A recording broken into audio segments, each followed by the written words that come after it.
So, hello. Today we would like to talk a little bit about MySQL, some new development that we're doing, and something we would like to announce. So, I'm Kenny Gryp. I'm a MySQL product manager. And I'm Johannes Schlüter. I'm a software engineer, software development engineer working on container experience and orchestration. Good. So, I would like to start a little bit with a little bit of information about InnoDB cluster, and it's kind of related to what we want to announce, and that MySQL InnoDB cluster, which we've have since 2016, is a product or a solution that we made to make MySQL high availability easy to use and integrate end-to-end from the application to the database, a very simple to set up solution. So we have MySQL group replication, MySQL router, MySQL shell, and of course the MySQL server, all integrated. And using shell, you can just easily deploy a highly available architecture in just a few commands. So InnoDB cluster has been quite popular. We have a lot of users, a lot of feedback. We've been doing a lot of development on that. And if I go a little bit into detail, it kind of starts with group replication. So group replication, something we made GA back in 2016, is a highly available distributed MySQL database. So what does it do? So it's automatic failover. You can configure it to be active-active, so you can write to multiple primaries at the same time. There's conflict detection and resolution in there. It has automatic member management. So adding and removing members is all automatic. You just say MySQL server to launch and it will clone itself. So we have the InnoDB clone plugin that it leverages to provision the data, take a snapshot, copy it all over MySQL protocol, and provision that member. It has this automatic network partitioning as well. So if there's a failure on one of the hosts, the others will take over, a new primary will be elected, so it has full network partitioning and split brain prevention as well. So we kind of can guarantee no data loss in case of a failure of the primary, so RPO 0 basically.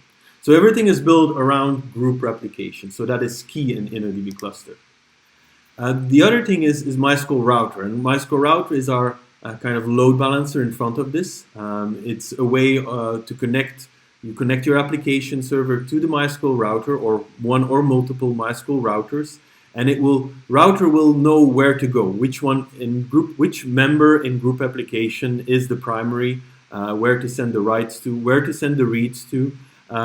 It handles all this failover, network partitioning in group application. It automatically becomes aware of this. It follows the health and so on.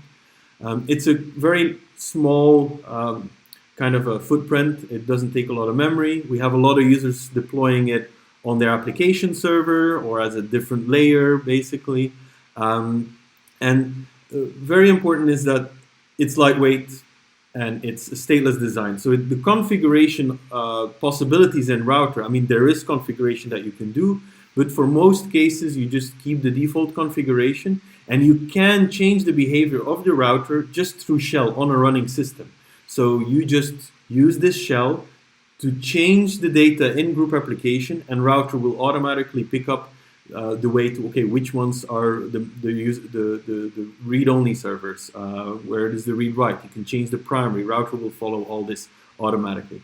So right now, we both have router for the regular classic MySQL plugin and the X plugin, and it opens 2 TCP ports. So it's a layer 4 load balancer. So we have primary and non-primary traffic, and each gets a different port, both for regular and classic plugin and the X plugin that we have. So this is router, right? And the last part is this whole automation. And in MySQL shell, which is the interface then that helps the developer, DBA, whoever, to just be able to use either JavaScript or Python language to log in, to say, okay, create a cluster, add a member, remove a member, change this configuration. It's easily scriptable. It's both classic and X protocol. And it's just very easy. Just, I think in five commands, you can set up a whole group replication cluster with multiple router systems. So it's very simple to set up. And with that, you can manage MySQL. The issue is, of course, you have to manage the machines it's running on. So be it bare metal machines, virtual machines, or whatever you can invent. And the people at Google created this Kubernetes framework for exactly doing this. Kubernetes is a tool set for managing containers and assigning them to different machines, different nodes in the Kubernetes lingo. And next item. Sure. And what it does here is that we are providing, or that the key part in there are those operators, which take a description about how the things should look, what you need, and then make sure that the world in the end looks like that. So you don't have to specify exactly, okay, on this machine I want to install the software, then go into MySQL shell and configure MySQL shell. But you, with MySQL shell in the InnoDB cluster, but you want some automation, and that's what operators are generally doing. And so you see that there is the great combination of the MySQL shell having all the knowledge about how InnoDB cluster has to be managed, and Kubernetes operators around how to assign to different machines, how to assign the workload to different machines, making sure that if a machine breaks down, you're recovering by shifting the workload to different machines and that kind of stuff. And so to bring this together, we're announcing a new tool inside the MySQL tool chain, the MySQL Kubernetes operator. The MySQL Kubernetes operator is developed by our MySQL team in Oracle.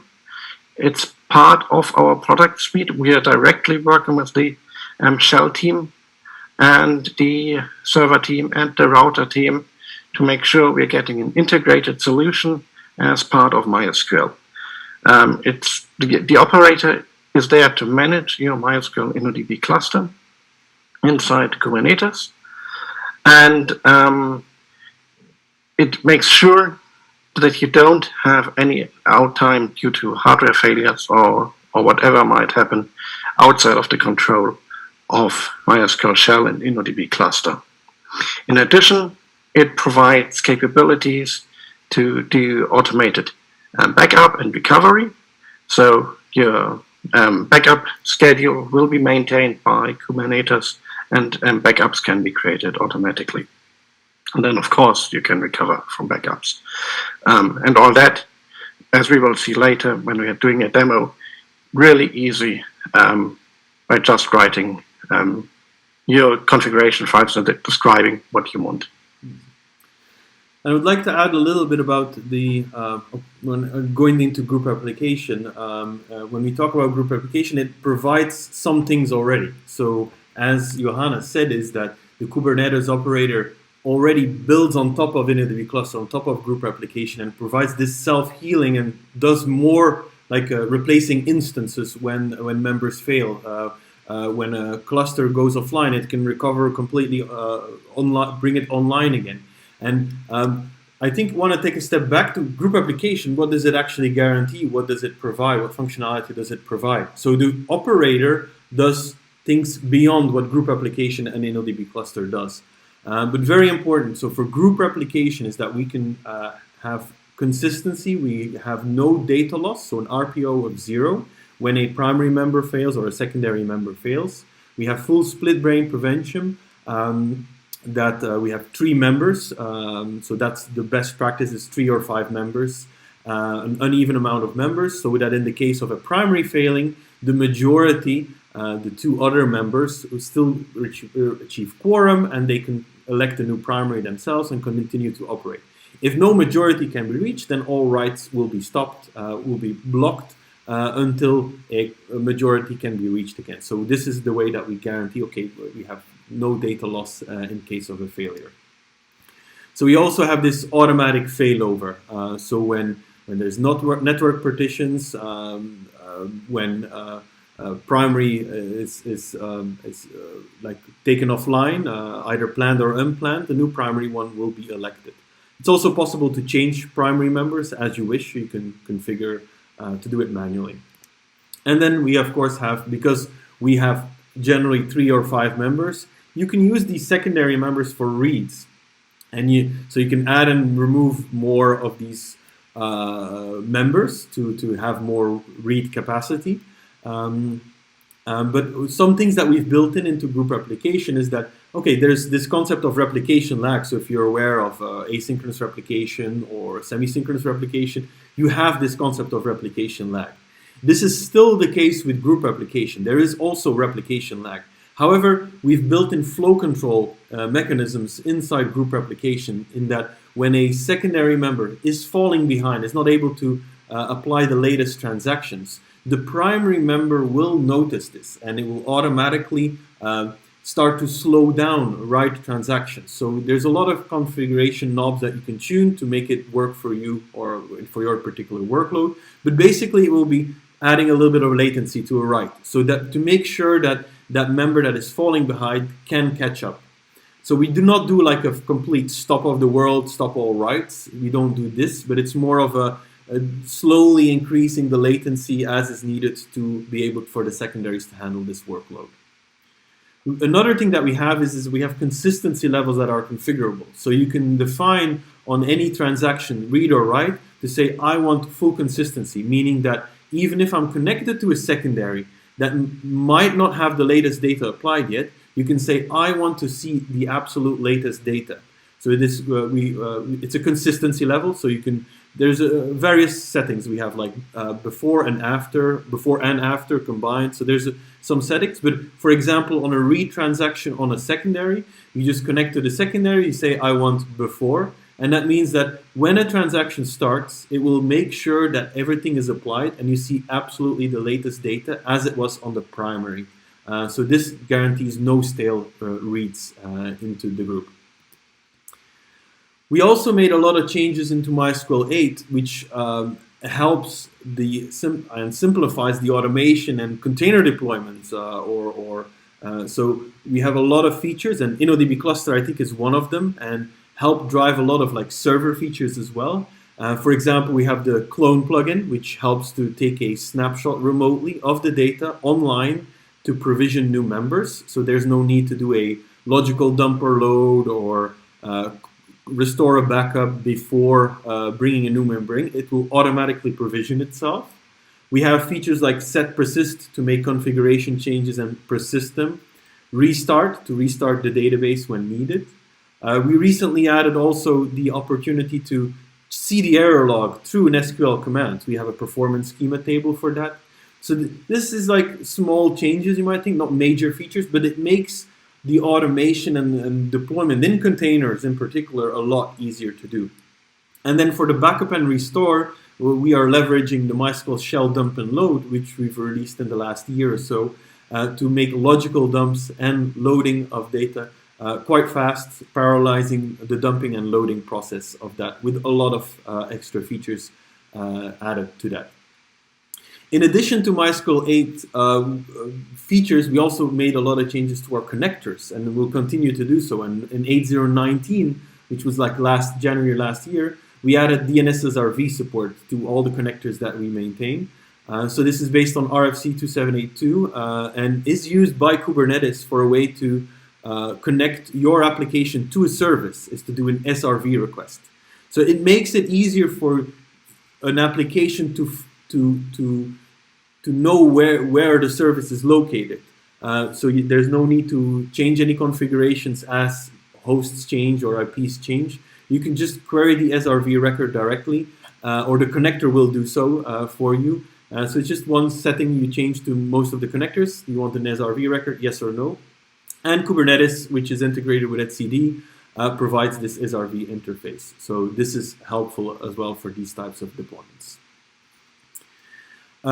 With the release of 8.0.24, which was last month, we also made several improvements to our container images.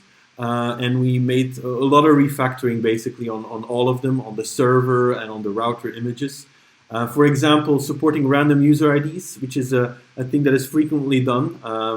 The previous one did not work as well, so several flavors of Kubernetes do rely on this, and we made sure that we support this out of the box, and no modification to the container images is necessary. We did not have restart capability, which prevented clone from operating, so we fixed this, and then restart and clone is also possible. And we made the container images for MySQL Router GA, both for community and for enterprise. So if you're interested in our container images, which are not the same as the regular, so Docker has their own MySQL images as well, but we have our own account. So if you go to Docker Hub, the MySQL account, the link is here. You can download our images, which we update with every release. And we also have both community and commercial versions available on our Oracle's container registry, which is available at the container-registry.oracle.com. Yeah, and with those containers, you can directly go into Kubernetes world. Here we are seeing a diagram of the larger picture of a Kubernetes M architecture using the new MySQL operator, InnoDB cluster, and an application. So we can see the administrator on the top right using the kube control command or the HTTP API from the Kubernetes master server, which is the entry point for all the configuration, independently how many machines, how many Kubernetes nodes you have in your data center. There's the one entry point or replicated entry point, so it's HA safe, where all the administration happens. Via that, you can install the MySQL operator. Installing things or configuring things in Kubernetes works by providing declarative files, either in YAML format, which is most commonly used, or JSON format, where you describe what you want, which images to take, which container images, and provide it to the master server, and then Kubernetes will pick up a node and deploy the services as needed. So first service we have to configure there is the MySQL operator itself, which we will ship as container image plus a YAML file, which you can simply provision. With that, we create a new type in the, or a new resource type in the Kubernetes lingo. So aside from things like replica set or stateful set, which are already existing in Kubernetes, there's a new type, the InnoDB cluster. Then for creating an InnoDB cluster, you again provide your specification. We will look into that in a little bit of detail during the demo later. You define what kind of architecture you want, how many MySQL nodes you want, how many MySQL routers you want, and that kind of information. You can provide information about persistent volumes. So where should the data actually be stored in the end, since you don't want it eventually on a single node, but you want to have some proper network storage for your data dictionary and so on. You define this, load it into the Kubernetes master. The operator will then be informed about those changes and will apply this. And while applying this, it will use this typical Kubernetes things to set up the management. So there's the replica set, which is a way for managing stateless services inside Kubernetes, which is quite useful for the router. So the replica set then is the responsible unit for making sure that when a router for whatever reason fails, new router is being provisioned, and all the configuration is adopted accordingly. The stateful set is the counterpart, not for microservices or stateless services, but for stateful services, so with attached data volumes. And then we are also building or configuring via the operator the MySQL service, the InnoDB service, which is the entry point for client applications, which are on top here in the chart. So with the service, we configure the Kubernetes internal DNS service, so you can resolve the name of your configuration. You don't have to know how many servers there are. You don't have to know which exact ports they are using. You can just query the service interface, either using the REST API from Kubernetes, or, like Kenny mentioned, using the SRV records, or you could also use the A records, but SRV records give better failover and load balancing directly automated without you having to care too much about this. And via that information, your application either also running inside Kubernetes or running outside of Kubernetes and connecting from the outside into the cluster to the Kubernetes cluster can resolve the port accordingly, connect to a router using MySQL protocol, using MySQL X protocol, using a read-only connection, which will go to one of our replicas, or to the primary using a read-write connection request. And it will be redirected to one of the servers, the MySQL servers. And if a failure happens of any kind, the system will try to reconfigure it so that the application runs as uninterrupted as possible and continues working. For further operation, I mentioned the backups, I mentioned the restore. So we are starting with backup to object storage in Oracle Cloud, or you can back up to a local volume and manage then the actual backing up a little bit more manual yourself. And then in addition, we will provide features for rolling updates so that when new versions of MySQL come out, they can be applied automatically by just saying that you want a new version. And then we are going to manage the rolling upgrade of the different MySQL servers, of the router, of the operator. And if all works out, hopefully without any notable downtime to the application. So to summarize a little bit what Johannes mentioned, and I think our target for our release is a level 3 maturity operator. So this is kind of a Kubernetes operator maturity level. And what this entails is the automatic deployment and management of MySQL servers with group replication and the MySQL router separate layer. It will be self-healing, replacing members when they're down, bringing the cluster back up when it's down, in all the cases that it is possible to do so in a safe way and guaranteeing no split brain, of course. The backup and restore, scale up and scale down of both server and router areas, and Johannes will do a little demo about that. The rolling upgrades, as mentioned. You can do configuration management, put your configs into the resource definition, and it will apply this. It uses.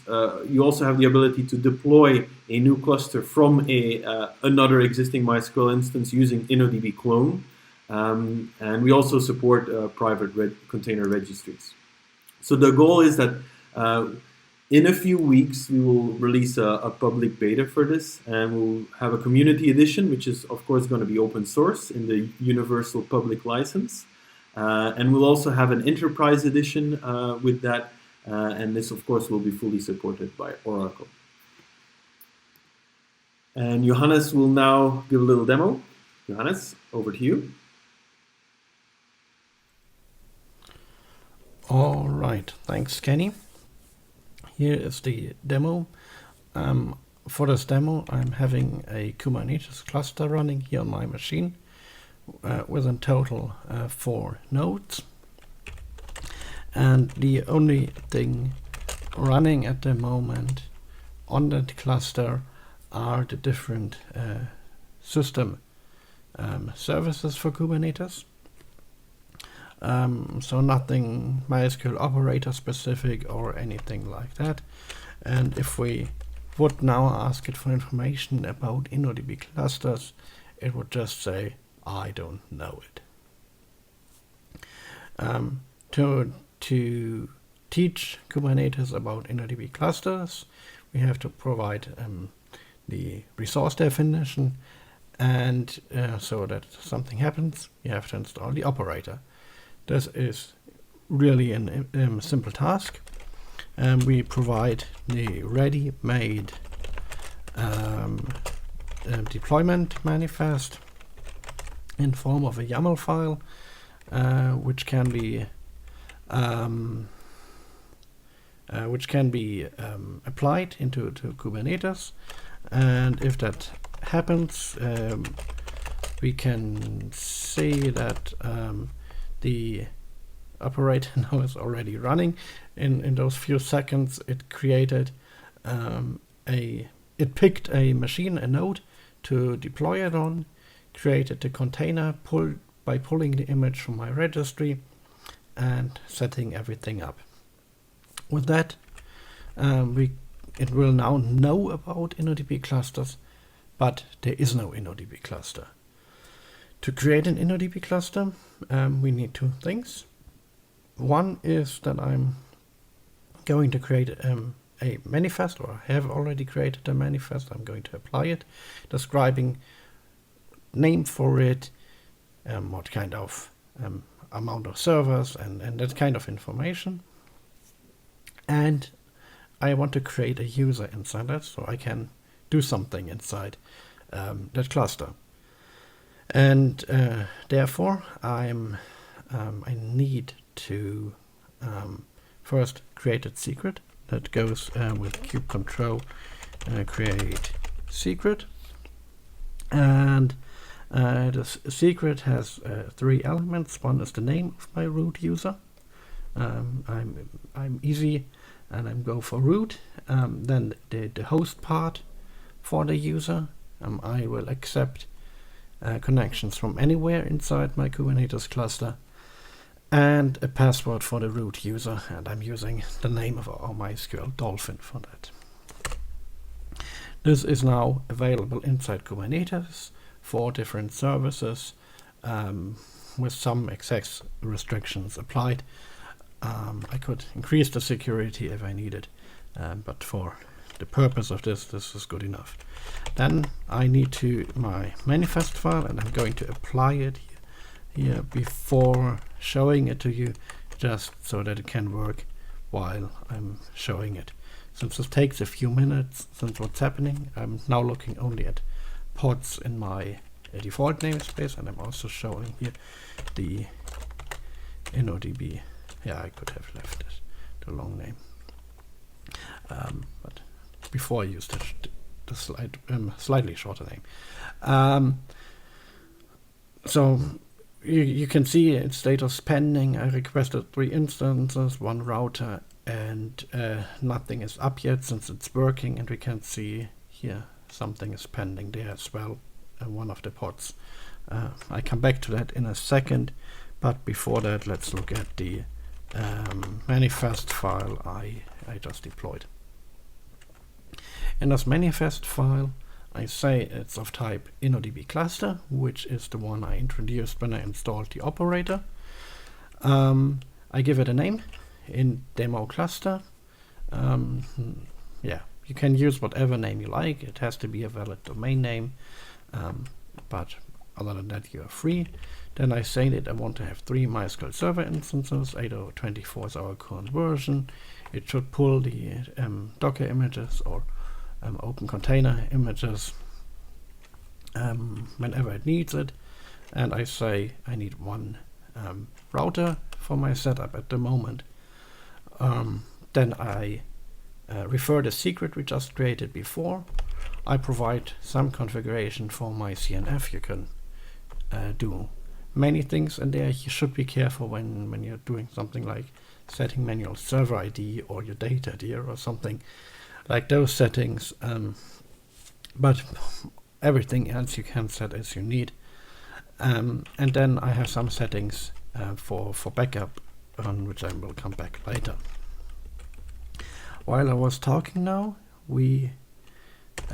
some things happened. Oh, we can see that it's already has a lot more stuff. So the first one is now running. It started 2 minutes ago, so you can see it's live here really.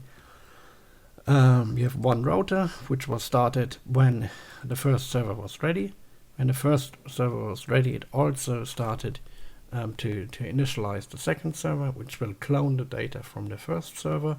And after that is ready, it started to go to the third server. We can update it, and we can see it's still initializing. So if we are looking at the InnoDB cluster status, we see it's partially online, since only 2 of the 3 requested MySQL instances are available, and it's still working. The other thing, or one more thing which was created, is a service, as it is called in Kubernetes. So we can get service here, and here's our demo cluster service exporting multiple ports. You don't have to know the numbers if you don't want to with Kubernetes, since we can use speaking names. So one is the MySQL port. This is read-write classic MySQL protocol. We have the MySQL X port for the X protocol, and then read-only version for both of those. And we can use this. For one, we can configure any service within the Kubernetes cluster to use those names and do SRE lookups or something like that to find the router, and then via router going to the application. And what I can also do, I can use this kube control, and I can do a port forwarding from so for taking a local port here on my machine where I'm typing, and forwarding from there into my cluster onto a node into the container where a MySQL router is running. At the moment we only have one router, and I'm asking for the port, which is the MySQL protocol in read-only mode. And if I don't use my cluster, but if I use demo cluster, it will actually work. And we can see it port forwarded port 6447. I'm copying and leaving this here running in the background. And then I can use MySQL shell, for instance, connecting to my local host with the user root and the password we gave it before, and I'm connected here apparently to a server. We can quickly switch into SQL mode to see where we are. Actually, we are on demo cluster 2, so it's a third server. We can see using show process list that where are we here? Root. We are coming from this IP address here inside my cluster, which is the IP address of my router. We could check this in a second. So 2.3 we can remember. Yeah, and we can go back into JavaScript mode here and do dba get cluster and then see status.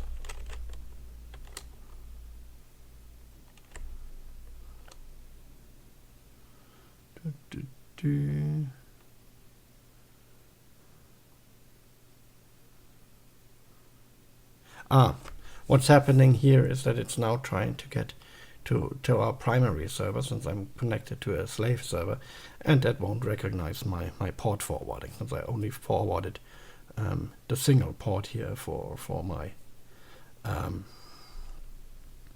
for accessing my primary my replica. What we can do instead of that, we can not use the the port forwarding, but we can execute this here directly on that port in the MySQL container which is running there, and run the shell in there. So now it's not running here on my local machine, but in that port, in that container, in the network, and that's why it's now saying localhost and port 33060, which is the MySQL export. And we can now get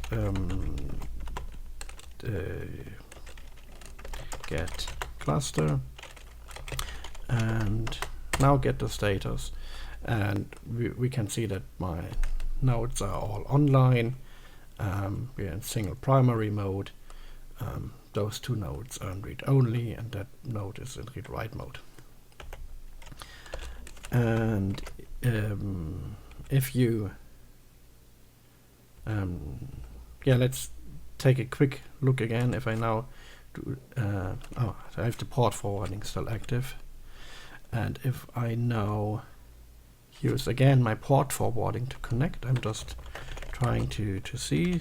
It might be that it's now not using the server 2 which it used before, but now we are connected to server 1. And if I leave again and go in again,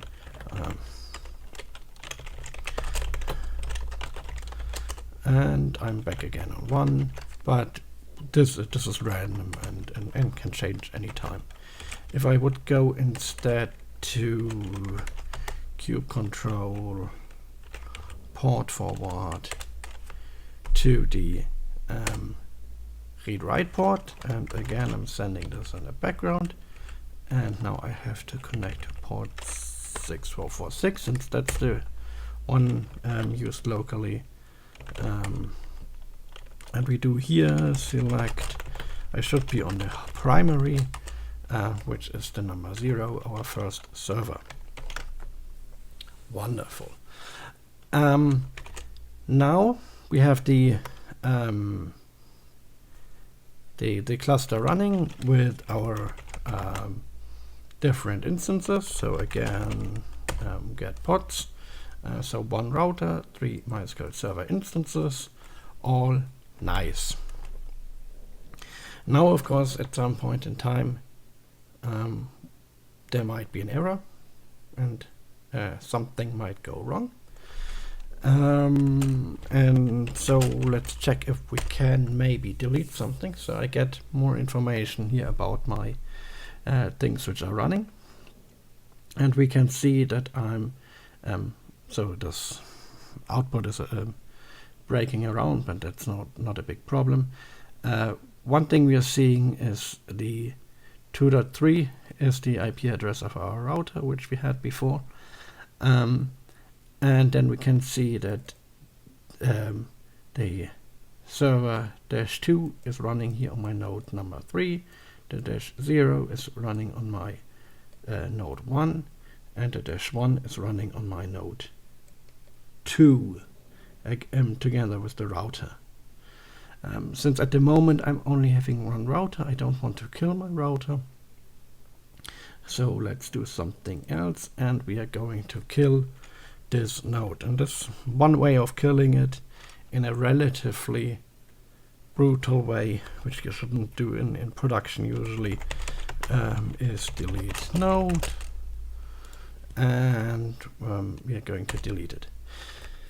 Now when recovering, so it will now take very few seconds till the keep alive check goes in and figures out, oh, the node is gone.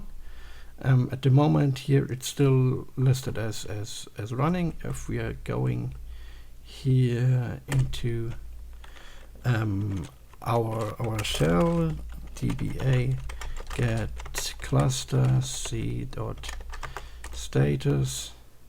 It's the same mistake I made before. I'm not learning apparently, so I'm sorry. I have to now wait for the timeout, since now again it's trying to connect from my local machine directly to the primary, and I should have used the primary, of course. Let's do it again this way. dba get cluster c status, and then we are seeing that it can connect to that node that is missing, but the other nodes are still there, which brings us here in no tolerance mode. Yeah, so meanwhile Kubernetes should have figured out that it's broken and tries to restart it, but now I have one small issue here with my specific setup, which is that I'm using local storage for my configuration. So the way this works is that there's the spot for my demo cluster here is this is the unit of work for Kubernetes, where we have the MySQL server running, and we have mounted in the different directories, and most important is the data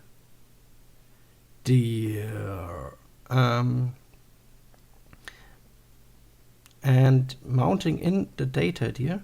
Here are the mounts. myCNF, and this would be it's not listed since the mount will fail, so we requested this persistent volume claim.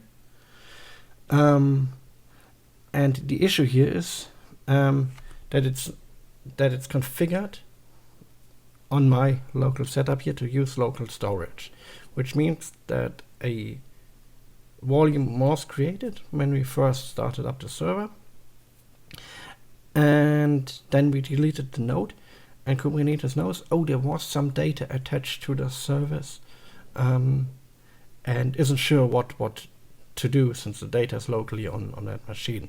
In a real scenario, you would use network storage and you wouldn't have this problem if the node fails. But here in my toy setup, that is an issue. And there's the affinity conflict, since it can't find the node. It can't find a node to deploy the MySQL server to, which also has access to the data on the node, which doesn't exist anymore. So the way to fix this is that we manually delete the persistent volume claim. We can also quickly look at this before doing it. Describe persistent volume claim data demo cluster 2, and we can see here it's configured with local paths as a storage class, and this is what you shouldn't do in production. And now I can delete it, and I have to speed this up till it tries to retry automatically. I can also delete here the pod, and if I try again, we can see now it's initializing. So now I'm using here a get pod -w for watch, and we can see it's initializing. So in a few moments, that server should be up and running and have cloned all the data and everything, and be running. While that's happening, there's one part which I skipped over before in the manifest here, which is the information about the profile for my backup. I can have multiple profiles, so if I want do different backup configurations. So I want to have my big backup once in a while, and a different backup to a different storage at other times, and maybe some exclusions of schemas or whatever, depending on which backup I'm taking. Therefore, I can configure multiple profiles, give them a name, which we need in a second again. And in this case, I'm using OCI object storage as a place to dump the backup to. This will then be dumped into object storage. And then and this profile is attached to the InnoDB cluster object. When we created it, we can change it as we like it. And then we can refer to it from a MySQL backup task or object which we are creating here. So here's the name again. We are telling again which cluster we are using, and we give this whole thing a name. Since I used that before for my test, I just changed here the name for it to be unique. And we can then tell Kubernetes to take this backup request and create a backup. And if we then check MySQL backup, we can see that there is something happening. And if we look at the pods, we see that there is a dump test, since that's the name I was giving to it, and currently that is being created. First, it's creating a container for it with the logic for creating this backup. We are using here for the dump the MySQL shell dump, and we can take a look at the log for this, what's happening, what's going on. And it's still in waiting mode, container creating. So let's give it a few seconds. Container creating, so it has to pick a machine, it has to pull the image and do all that kind of stuff.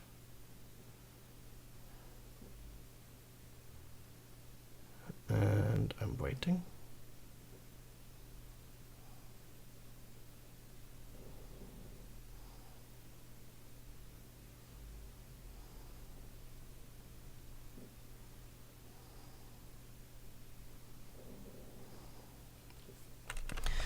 And with this, so this will continue in the background, and it will create the backup. Can take a few seconds till everything is right. But what you can also see in the time is that our second server came back online, and it is ready to do work. And this is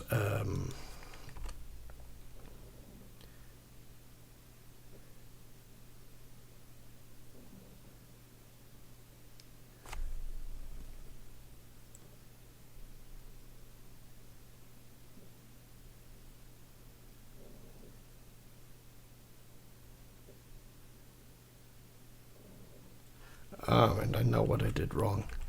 You shouldn't change things on the fly. If we are looking at the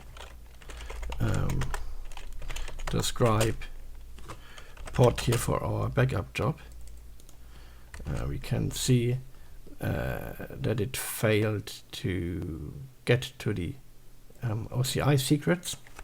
Since to store data on OCI, it has to have access to it, and so it needs the configuration. And I actually forgot to apply my OCI credentials, which is a secret containing my private key and other information needed to access OCI object storage. And I was just missing this. I should have done that before creating the actual backup. So let's delete this attempt here. Yeah, right. And do it again. Kube control applied F backup and get pod. It's now running, right, just as I want it to be. And if we're now looking at the logs, now it's way faster. We can see that it connected, it did stuff, it dumped and uploaded it and is finished. And if we were now looking in OCI object storage, we could find the files from MySQL shell dump. This is how you can create a backup, and we can manage that. And yeah, and this is what we're having. So this task is completed, and after some time, Kubernetes will forget about it. And what else we need is, of course, scaling up and scaling down. And one easy way to scale up and down is that we can edit here our DB cluster object of the demo cluster, which here has is the spec which came from our manifest file, which we looked at before. It's just slightly ordered alphabetically. So instances were above before, and the backup was at bottom. But I think you recognize this again. And we can say that we want to have 5 servers and 2 routers, or let's make it 3 routers. 23 would be a bit too much. And if we're saving this, and then again kube control get pods, we can see that it's working on creating a lot of routers, which probably means that I did it wrong. Did I wrong? Yeah, I shouldn't have 333 routers. 3 is enough. This is not good, but it's not an issue since I'm scaling down and it's terminating them again. Yeah, wonderful. So this will clean up itself, but it's with 333 routers. They are lightweight, but it's still a little bit of work to do to start up and start down. Since I now messed up with the routers, the output isn't as nice as it should be. But you would see that it's also here scaling up the server. So we have the 3 servers from before, and somewhere far down is the new server, which it is trying to create while deleting the